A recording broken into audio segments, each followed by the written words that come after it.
grandson grew up to be such a considerate young person. A true gentleman who knows how to care for his girlfriend. Meanwhile, said young man is washing his hair at the kitchen sink, howling as he dips his head under the frigid stream. I can't help but laugh at his antics as Grandma shuffles back toward the door with the empty kettle. "Thank you, Grandma," I say. She stops in her tracks. Turning around slowly, she searches my face for a long moment with her watery eyes. "You sound just like my granddaughter," she says in a voice full of longing. Then she turns back around and heads out the door for her worn chair. In the mudroom, Unki and I struggle to pull on our heavy snow boots.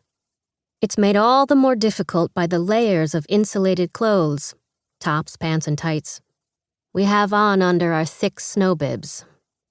Next come out parkas, expedition weight mittens, and ski masks. Then, finally, the hoods go up, and we're ready. "We're off, Granny! See you later!" Unki calls toward the living room in his usual upbeat tone. But as he turns the doorknob, Grandma's urgent voice stops us short. "Wait! My goodness, Unki! Chobam is on TV!" she cries. Unki and I exchange a look as she coos at the TV. "Oh, Chobam, my sweet baby girl." I don't have to look to know that it's Goheri on the screen.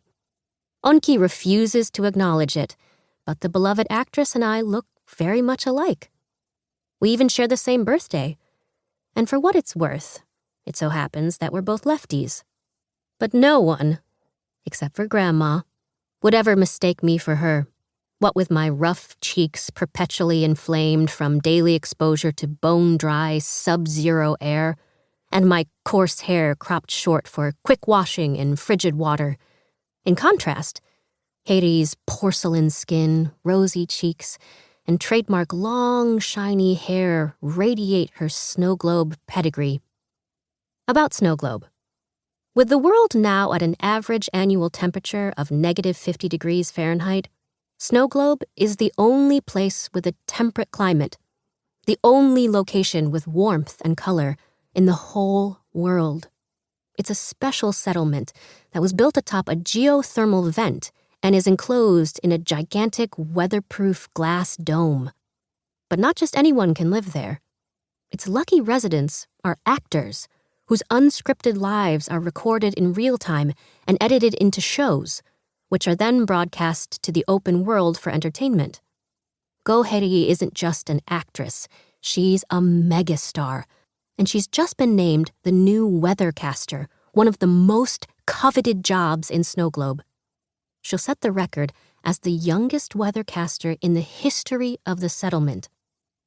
I turn a flat gaze to the TV screen. Dressed in a stylish suit, Haiti looks like she was born to fill the position. "Hi, it's Goheri," she greets the viewers in a buoyant tone.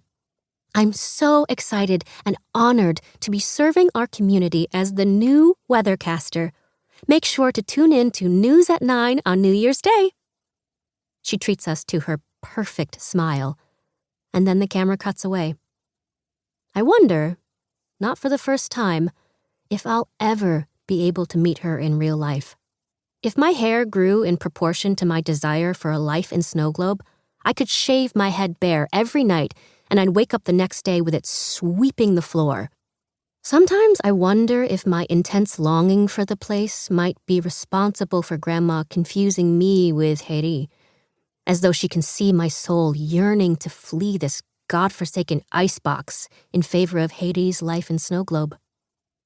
Unki turns back to the door, clucking his tongue in distaste. "What?" I hiss, glowering back at him. If only you hadn't talked so much nonsense about how you might be Goheri's lost twin and— Stop! I cut him off with a cuff to the ribs. I can feel the color rising to my face at the memory. Unless you want to dig your way out of a snowbank. But he's wearing too many layers to be warned off, and he boldly resumes running his mouth. I shove him, and he shoves me back, and then we're snapped.